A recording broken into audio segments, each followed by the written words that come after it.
Okay, so welcome. As people begin to join, I would love for you to just write on the chat where you're coming from. We have people from certainly all different parts of the country, and I believe some international folk too.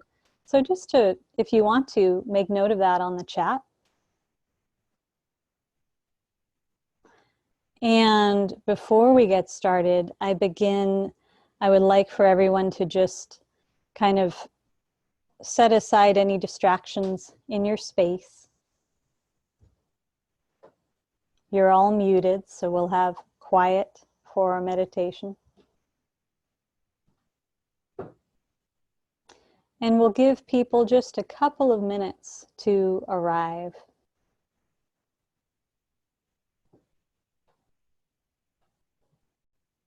So I'm seeing people from California and Kansas City, Missouri, New Jersey. I'm in North Carolina, and Sarah and her team are in Austin and New York. So anyone who's joining that wants to write into the chat where you're coming from, that would be really fun to see all the different places that we're gathering here from. Washington, Asheville. It's lovely to see some familiar names in addition to people who are new to me. Philadelphia, Indiana, Canada.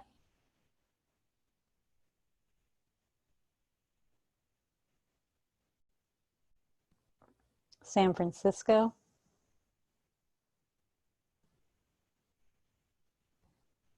So let's acknowledge before we get started that this is brilliant use of technology to get to connect in a heartful way, in a conscious way at a time of need together with people from all over. I'm really, really excited to be here with you. And in a few minutes, we'll introduce ourselves and get started. Oklahoma. As people continue to join, you're invited to write in the chat where you're coming from, just so we can get a sense.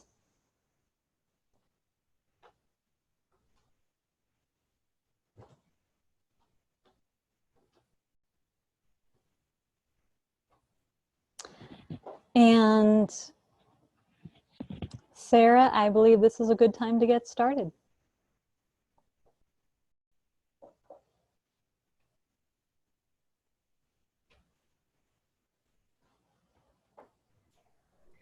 Hello, everyone. I just wanted to say a short welcome. We're so excited to have all of you taking time out of the day and the hectic surroundings to do something for yourself and to really show up in a grounding moment. And I'm so pleased to have more than 200 of you choosing to do that for yourself, and very excited to get to share this time with Eden. So with that, Eden will lead us. We'll have a short break between a meditation and moving into a space of discussion. And as you have questions, please feel free to use the chat, and we'll make sure that they get answered. So thank you. And thank you for your time, Eden. Thank you, Sarah. And just so people know, this is all being offered from human kindness and generosity, the spirit of generosity. So Sarah, who's a Dharma student and who runs a company in New York called Loop and Tie, reached out just about 10 days ago and said, hey, I would really love to organize this. People need support now, as I know well. And I'm so grateful that she took care of all the organization. So thank you for being here. And I'll just let people know that we're going to move into a guided centering followed by a meditation. And we'll meditate together for about 20 minutes. I want to be accessible for both experienced meditators and those who are new to practice. And then we'll open up the space for Q&A, for a facilitated, down-to-earth, heartful discussion, so we can really let our inquiry into how to meet this time of uncertainty, of disruption, of a bit of chaos. How to meet this with a balanced mind and an open heart. And I'm really heartened to see people from all over the place. So right now, let's begin by having you close your eyes. And first bring awareness to your physical posture. It's important to find a position that feels both relaxed and attentive at the same time. And so I invite you, as you begin, by taking in a few deep, conscious, full body breaths, to bring relaxation to any places in your body where there's holding or tension in this moment. It's always helpful to relax before meditating, just to consciously transition from whatever we've been engaged in, thinking about, doing, to a time for turning within. So I invite you, with your eyes closed and just resting your hands in your lap. If anyone listening has extreme physical challenges, then please lie down for this meditation. I invite you to soften the muscles in your face.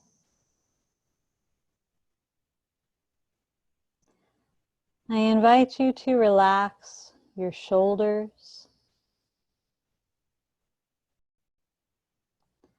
your abdomen,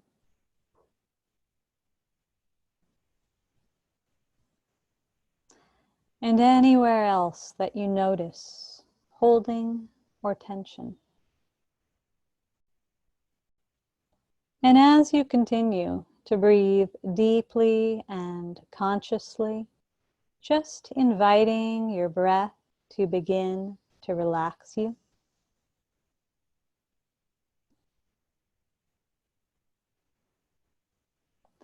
Become aware of your body's relationship with gravity.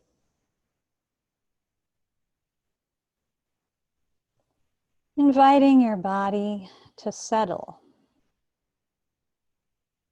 resting exactly where you are. And as your breath returns to its natural rhythm, please bring awareness first to the state of your mind. Just noticing with gentle curiosity and openness the state of your mind.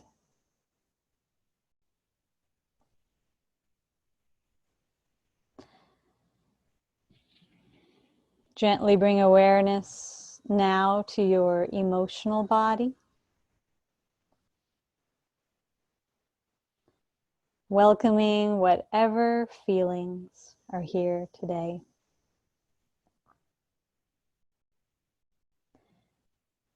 Whether you're present to feelings of connection and ease, or really difficult feelings, anxiety, a sadness.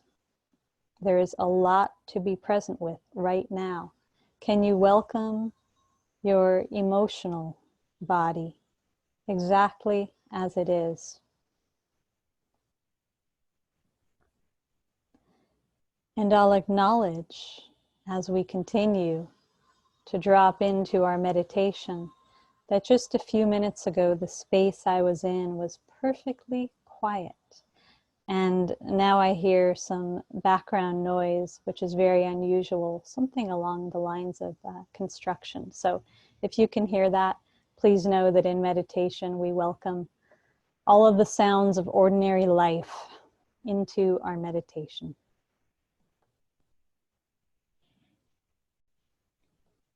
Begin to gently bring awareness now more to your physical body.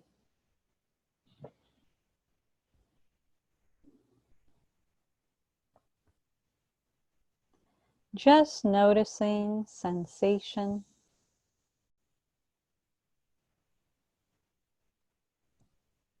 temperature,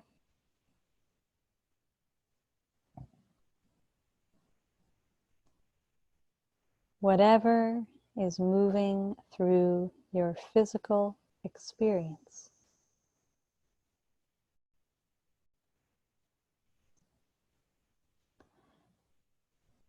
And I invite you now,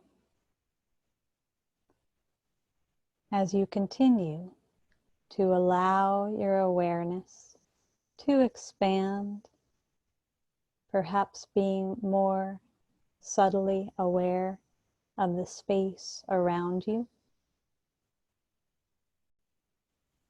being curious about where your physical body ends and the world around you begins.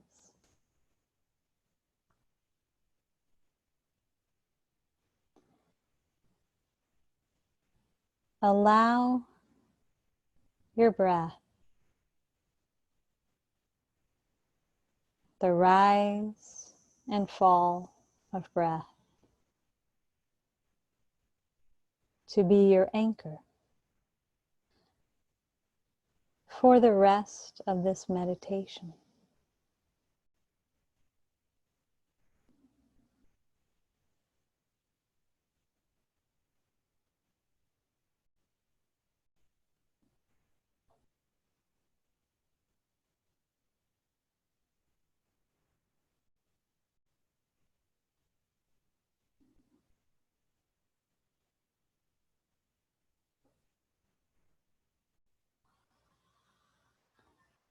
The invitation is for you to rest here, being with what is.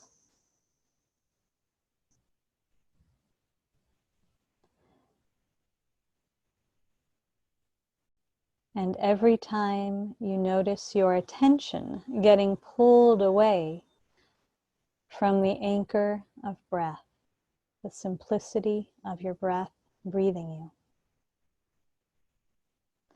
to gently but firmly bring yourself back here, back to the simplicity of breath.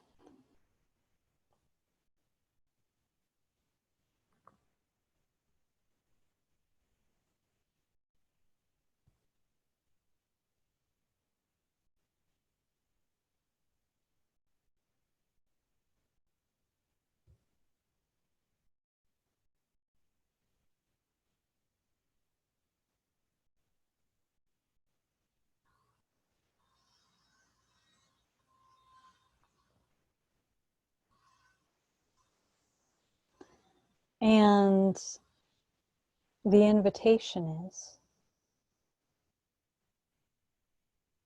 to simply allow our awareness to organically expand with each breath that we take.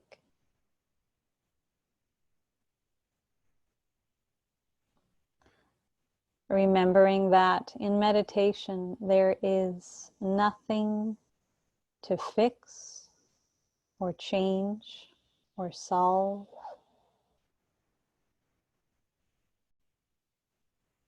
Nothing to strive for. We spend so much time striving as human beings. Nowhere to get to.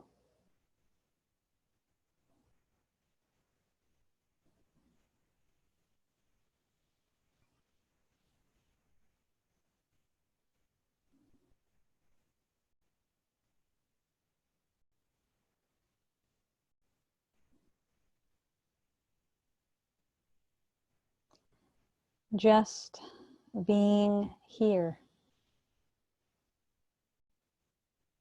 allowing our bodies, minds, and hearts to ground exactly where we are.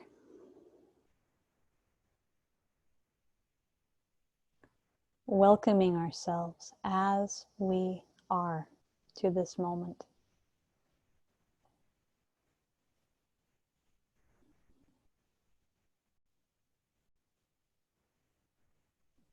Remembering that there is a spaciousness within and out that we often lose sight of when we are caught in the mind.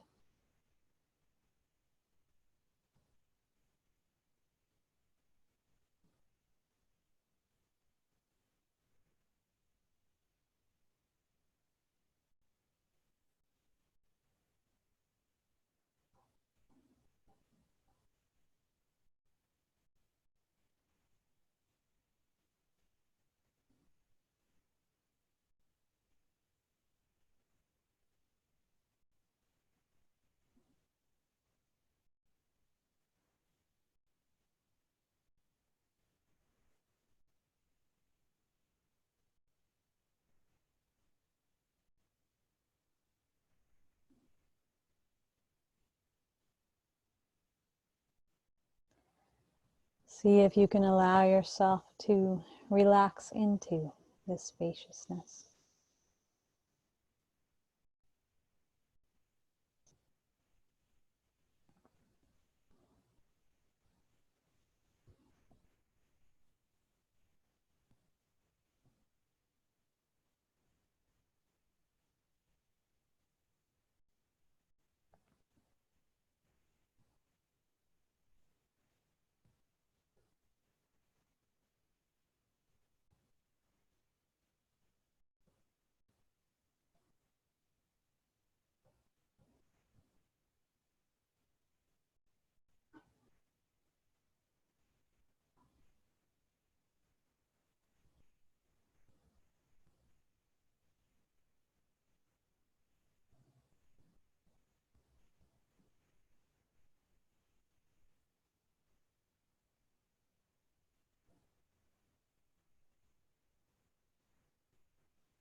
Just notice where your attention is right now. And if it's wandered away from breath, from presence, just gently bring yourself back.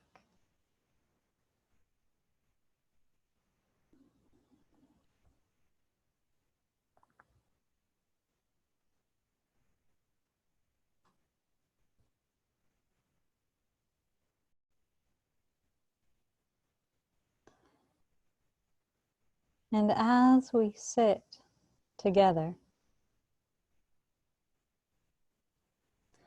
I would like to invoke the metaphor of the ocean.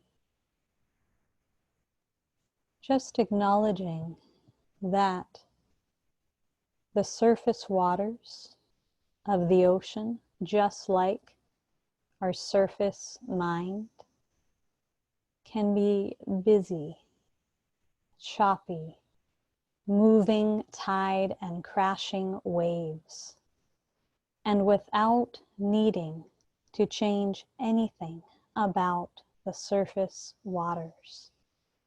We can, through awareness, allow our attention to drop deeper and deeper and deeper and deeper. To the bottom of the ocean, where there is naturally more calm, a slowing down, space, and stillness. This is like our meditation.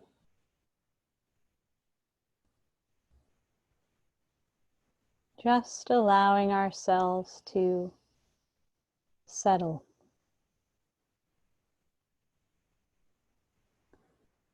Deeper and deeper.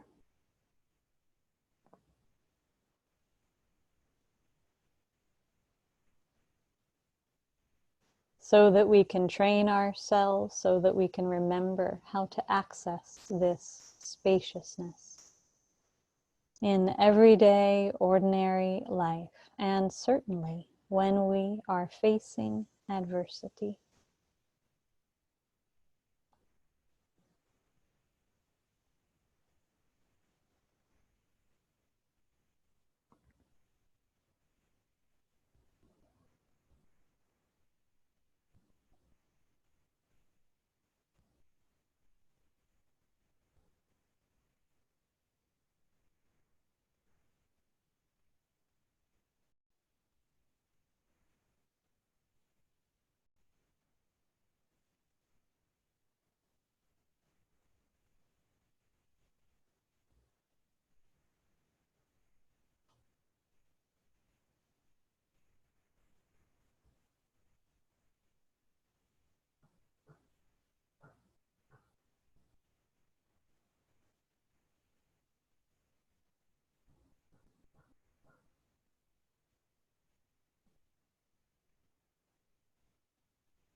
As we sit together in stillness,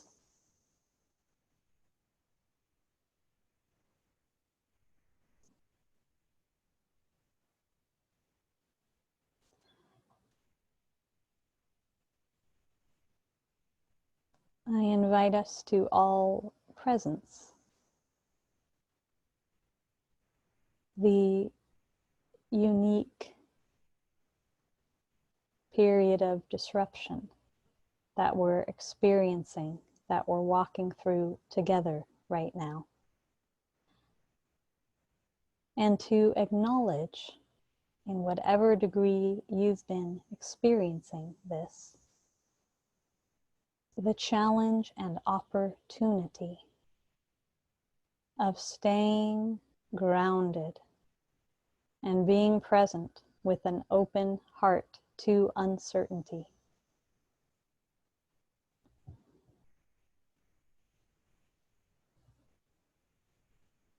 Technically, there's no way around uncertainty in being human. It's a natural part of our journey. We tend to try to hold on to or cling to an illusion of control or knowing. But actually, we're always walking through the unknown. Meditation practice teaches us how to take it one step at a time, one breath at a time, and to learn to attune through deep listening, through subtle awareness. This subtle awareness is actually our natural intelligence.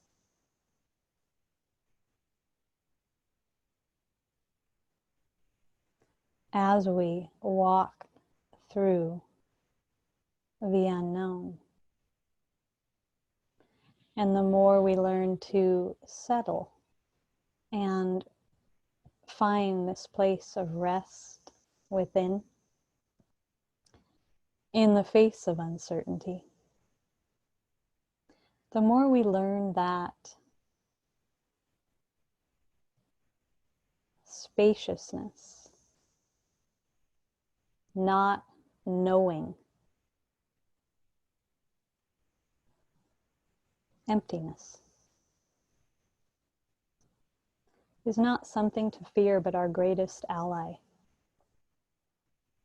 A field in which we can experience tremendous unity and interconnection, not as a construct, a concept, but a felt, known experience. A place in which we can experience tremendous peace.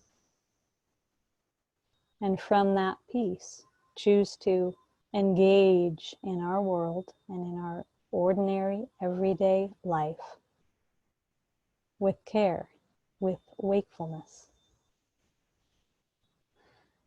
So as we begin now to bring our sitting meditation to a close, I would just like for you to consider how this experience has been for you in recent weeks, having to navigate disruption, uncertainty at such a global level, and to take a minute to offer yourself compassion, kindness, in whatever way feels genuine for you. So I always invite you to rest a hand at the center of your heart, and with your eyes still closed, just to see if you can connect with that place inside you of compassion that does not need to fix or change anything, but has all the room in the world for you to feel how you're feeling. And from that room, from that space, from that deep listening, has a sense of what it is you might need to hear, to be reminded of.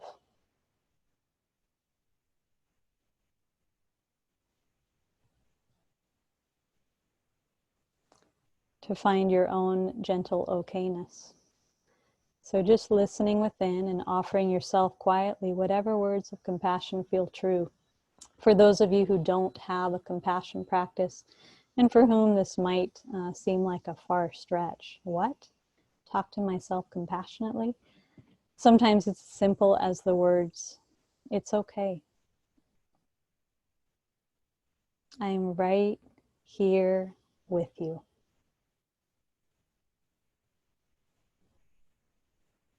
I'm not leaving you.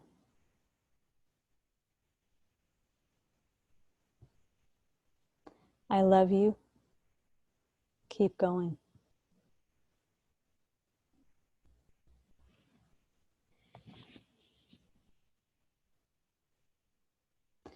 Let's all now take in together one more deep breath, breathing in deeply, exhaling fully.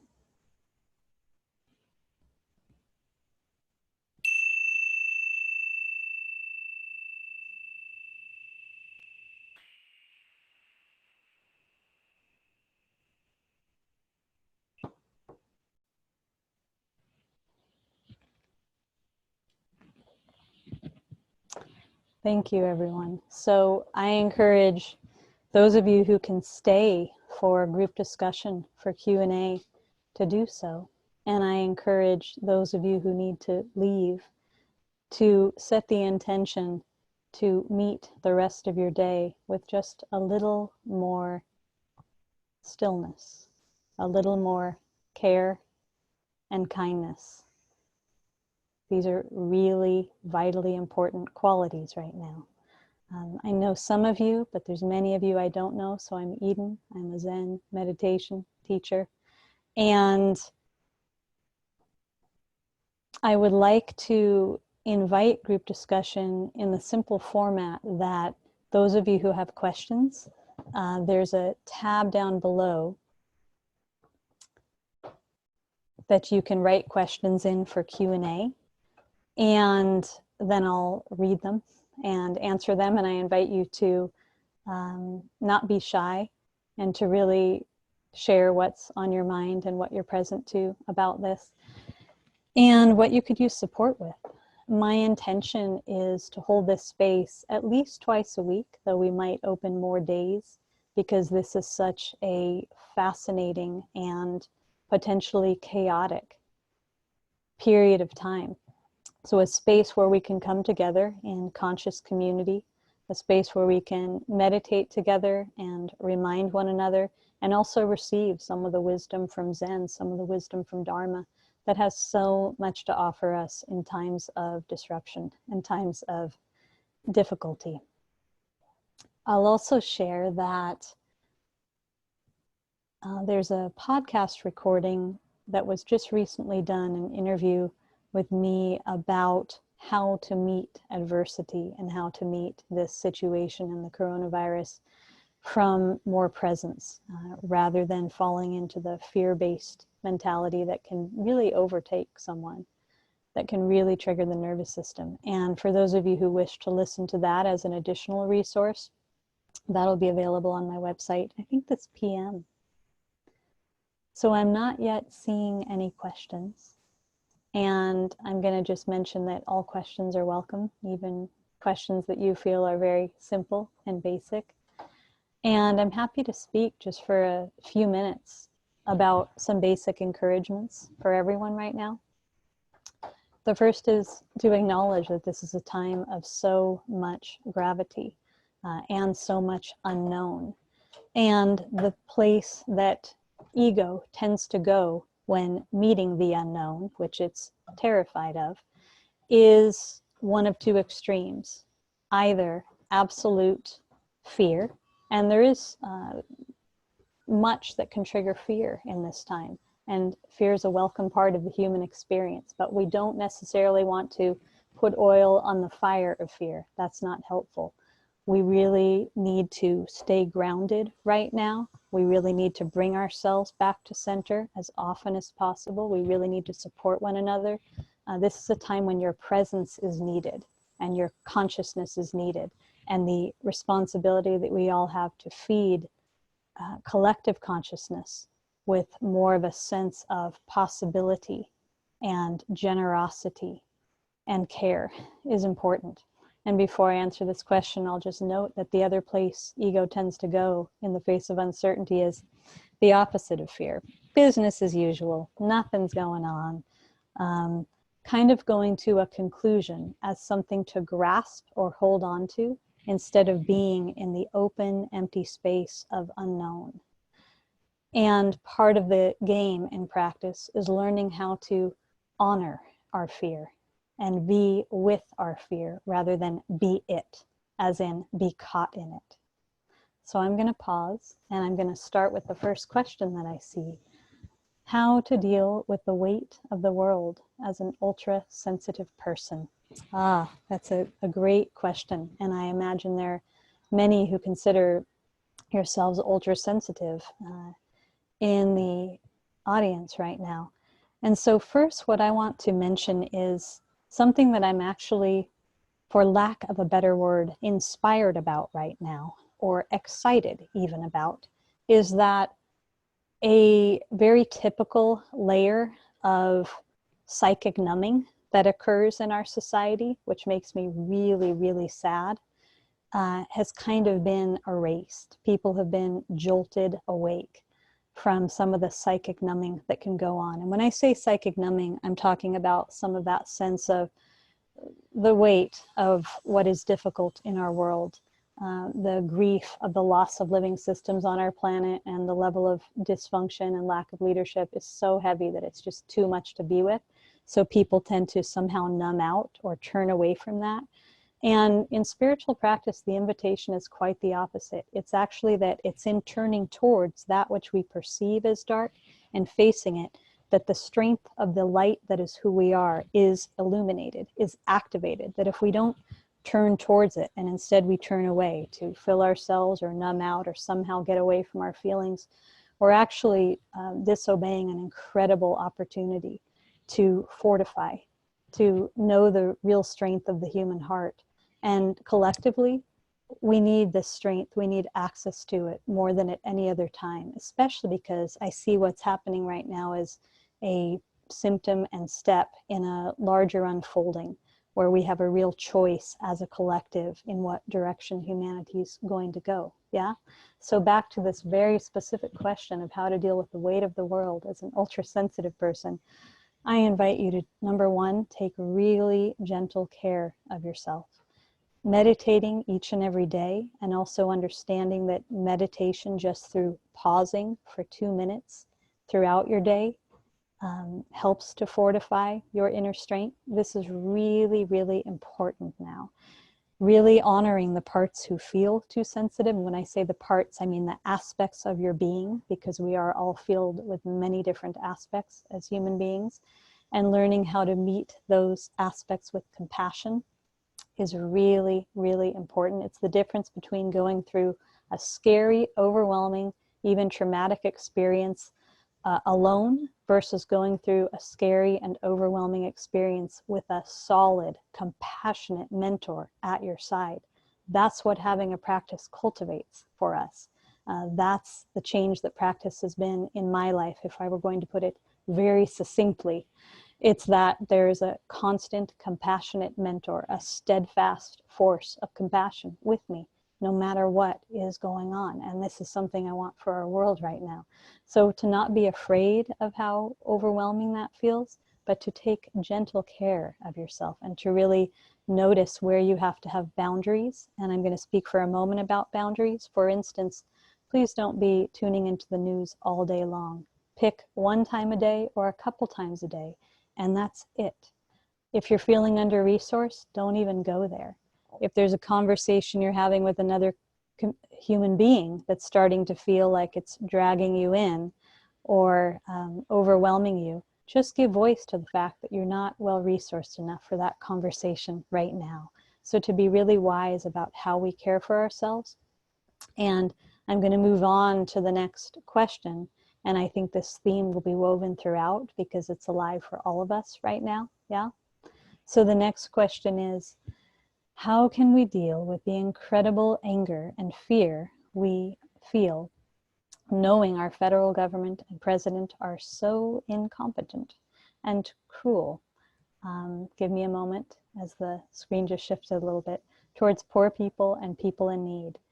Okay, this is so important. And I don't know about all of you, but in my life, I bring awareness to my own level of privilege each and every day, but this situation has heightened it so much because I'm aware that at this moment, I happen to be very, very grateful to be in a small town, living in a cabin on a creek at the edge of the woods, a lot of space around us, in a loving relationship with my husband that's full of support, able to afford buying groceries for the whole next few weeks ahead so we can just be here.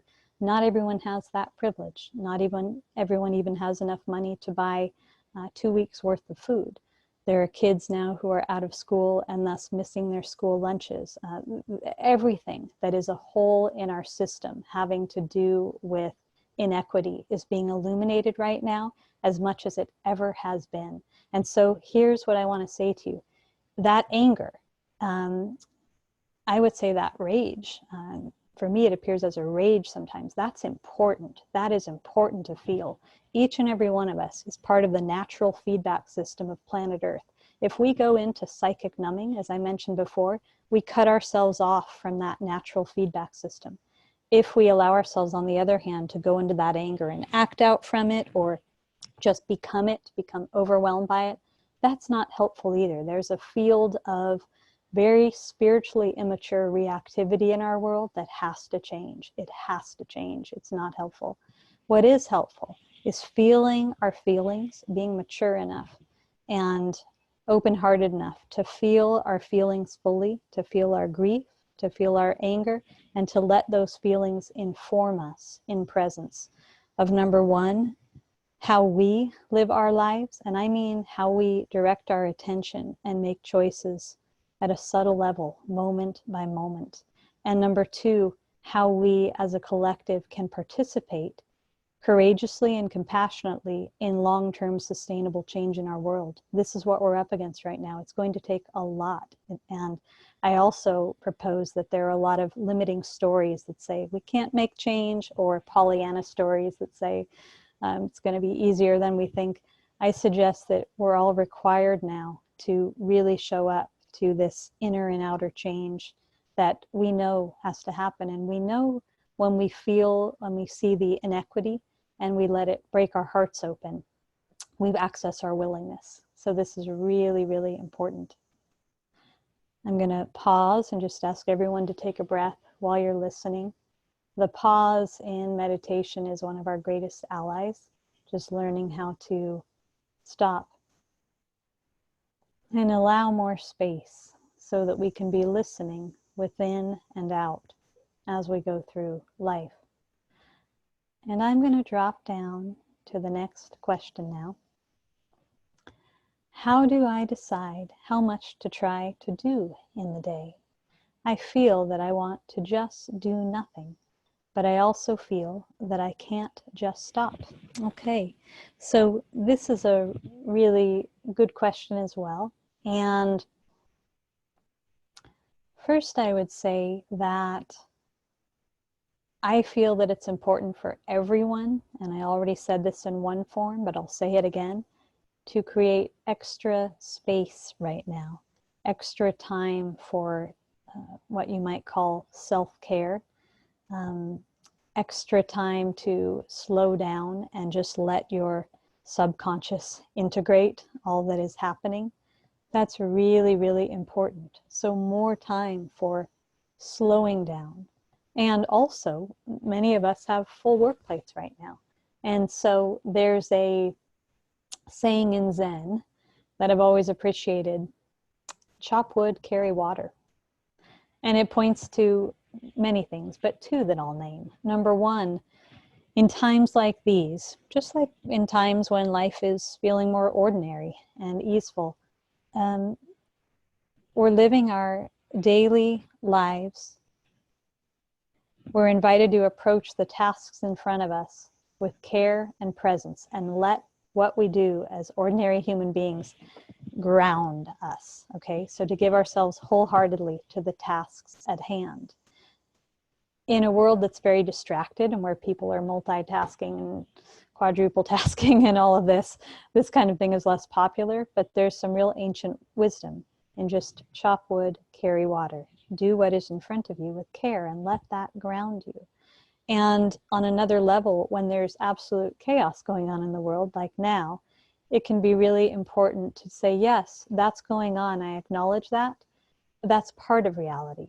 And another part is that if you look, if you open your awareness, you will also be able to access peace, interconnection, stillness. Nature's flowing just as it always was. Chaos is actually a part of nature. And so chop wood, carry water, attend to our ordinary activities, even when the external world feels very, very stirred up. And again, let it ground you, okay?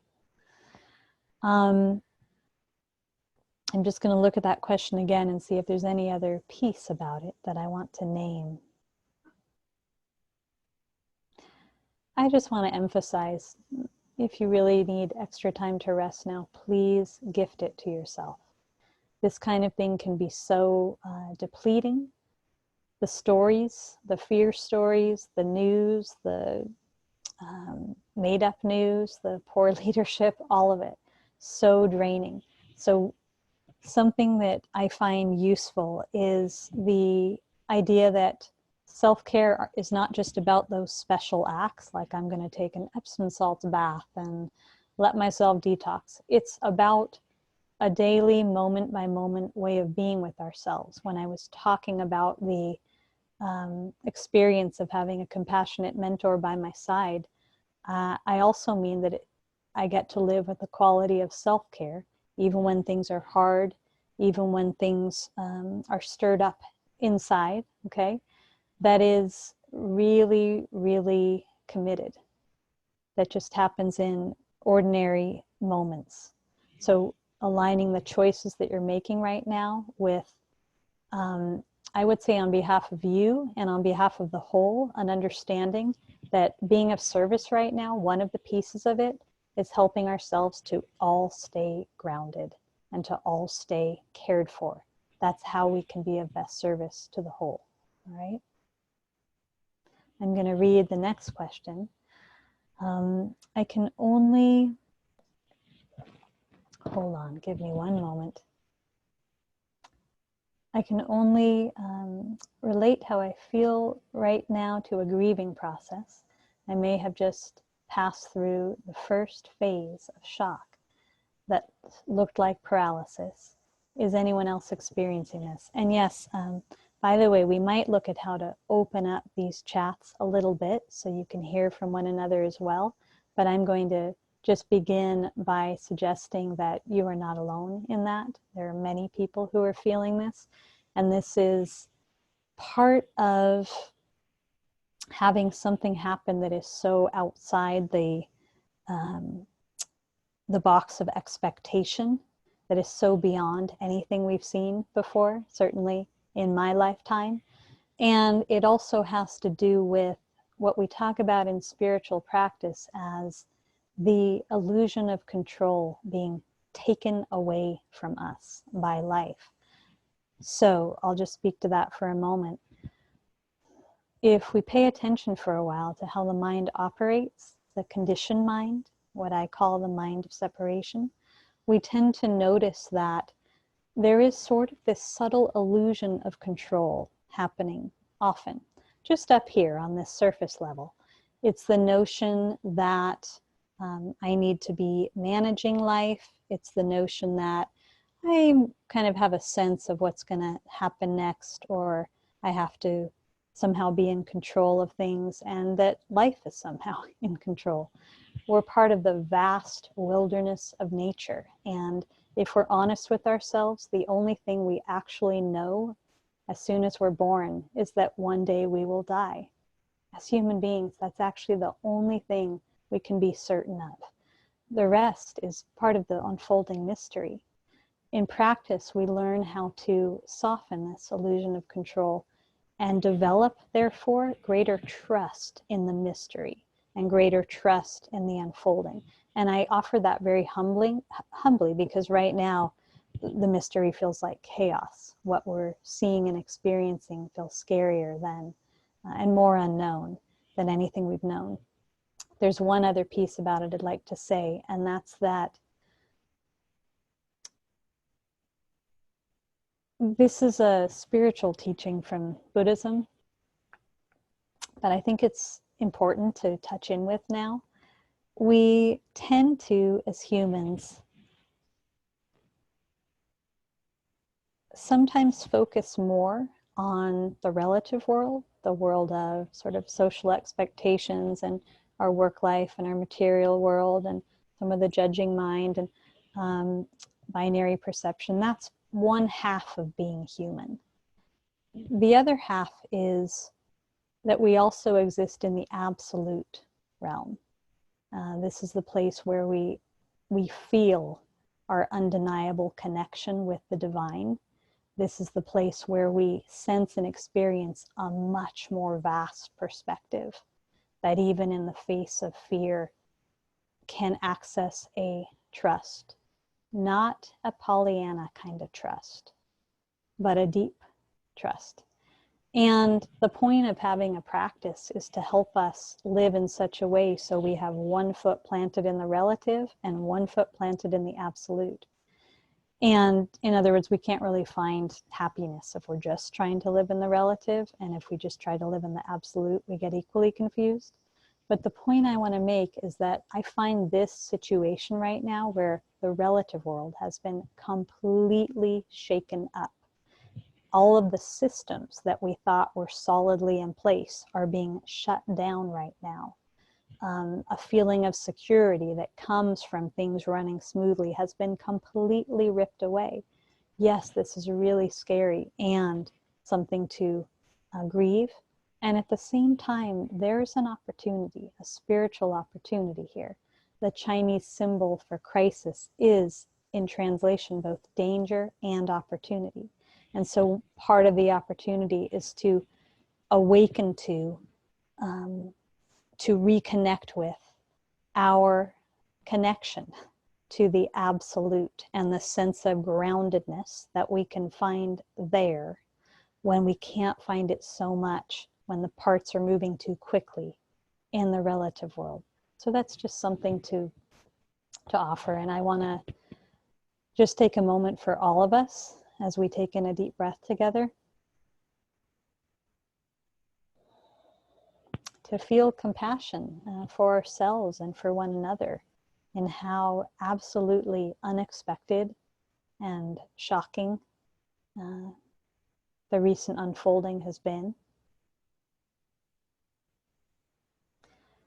I heard in the news today that in Italy, because they're so overwhelmed and they don't have enough medical services, they're actually now having people who are infected with the virus over 80 be let go, meaning they're not helping them. They're letting them die. That seems so far outside the field of what I can accept as sane. And so this is a bit of an insane time, and there's news like that to be with regularly.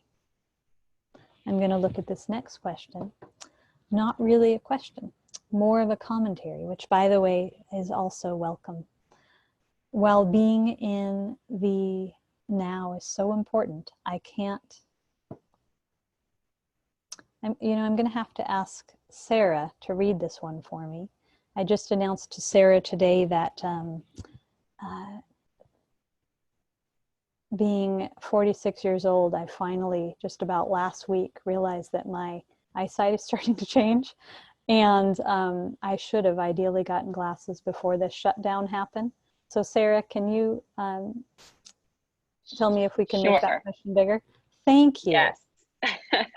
and you and there's read a couple it out that are loud, and then I'll respond. perfect. Okay. I'll do that. And there's also a couple hanging in the chat too that are not in this list that we can get to perhaps after. I think we have time for all of them. Yeah. Okay. So Jolie asked, not really a question, but more commentary. While being in the now is so important, I can't help but think of the inevitable lessons we'll learn, how this will change the world, and what we will take from this worldwide experience in a positive way. Yes, thank you for that. I mean, that's kind of related to what I was just pointing to, the opportunity right now, danger and opportunity.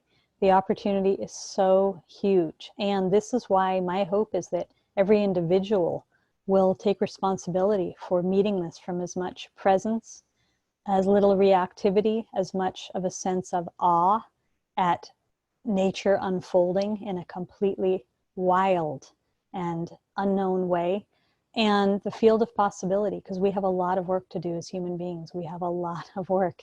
And I also want to just gently connect this with climate change, that it's very unlikely this will be the last global crisis that we face together as we're navigating the uncertainty of climate change. So I believe that how we address this is really, really significant, really significant. So how much are we willing to step outside the box of familiarity, of conditioned beliefs and assumptions, and step beyond, okay, so we can truly be of service to change in our world. Yeah, thank you. I see a couple more, and one is just, can you please speak more about natural intelligence? Yeah, very simply, I'll say this.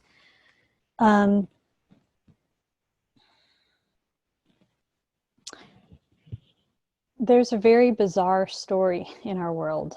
There's a myth of self-improvement that is huge, that's practically running the show in our society. And that myth completely takes people's attention outward to what's out there and how do I have to become and what's wrong with me and how could I improve, and takes people's attention away from finding out with fresh open eyes who you actually are and what you're actually capable of. And in that, when you stop doing and stop the incessant striving and trying to fix and change and improve, what is the natural intelligence that enlivens you? Okay, what is the natural intelligence that you were made of? Not just you individually, all of us.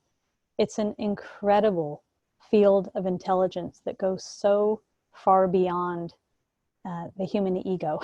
And yet we tend to often operate from ego instead, and I'm happy to talk about that in another session. But to reacquaint ourselves with our natural intelligence, it comes more from us stopping, pausing, settling into this spaciousness from which we are no longer separate selves, but part of what we can call we consciousness, or the field of interconnection. I'm wondering how many of you just felt some sense of interconnection, even though we're not in person together, through this meditation. This is part of the natural intelligence I'm talking about. I was talking with a student today who is in the process of letting go of that part of her mind that plans and tries to remember everything that she has to do, and realizing that from presence, the more she is just present, she is guided in every moment. She is guided and reminded of everything she has to do. There's no efforting that needs to happen up here. It happens through natural intelligence. So that's part of what I'm talking about. Yeah. The next one is, I can only, okay, we read that, and thank you for posting it again. And any tools to support our children? That's such a good question too. The first thing that I want to name is simply that what we're talking about in this session of grounding yourself, of being committed to your own center, it impacts everyone around you. It impacts everyone around you. You know, I feel blessed that I get to be in this space where my husband and I are both deeply committed to our practice and to cultivating a field of joy, of peace, of kindness, of calm. It infuses our whole house. And whoever is in your space benefits from you being centered. And the second thing I wanted to, I think two more things. One is that, you know, there's this neat disruption in our typical busyness. And I don't know you personally, so I'll just speak collectively. There is a collective busyness. And there's room for all kinds of creative response right now. There's room for all kinds of creativity. A friend told me just yesterday that his daughter didn't have a million different activities to go to, and she spent half a day drawing incredibly creative, incredibly playful and unique drawings, and she had the best time in the world. So creating together. And the third thing I want to say is deep listening is something we all need to be reminded of right now, is medicine. Medicine for ourselves and medicine for those we're with. I lost my father when I was 11 years old. He had got cancer, and he found out that he had 1 month left to live one day. But my memory of my father, and he was really my first spiritual teacher, he was the best listener in the world. And I'm not kidding, that everything that I'm doing today and this notion of compassionate mentor that I've brought up was seeded by what a kick-ass listener my father was, because it created an example for me, even when life was difficult, what it was like to live in the presence of really being listened to, allowing everything that was arising to be welcome rather than judged, the compassion of listening. I'm going to take a look and just see one more, and it just says, thanks for this opportunity to meditate with others. It's appreciated. And actually there's one more beyond that. So I'm going to ask, here we go. Thank you for bearing with me, people. I've never had any eye challenges until very recently. So right now I'm in a position to take care of my parents when I have never had to, since they have always taken care of me.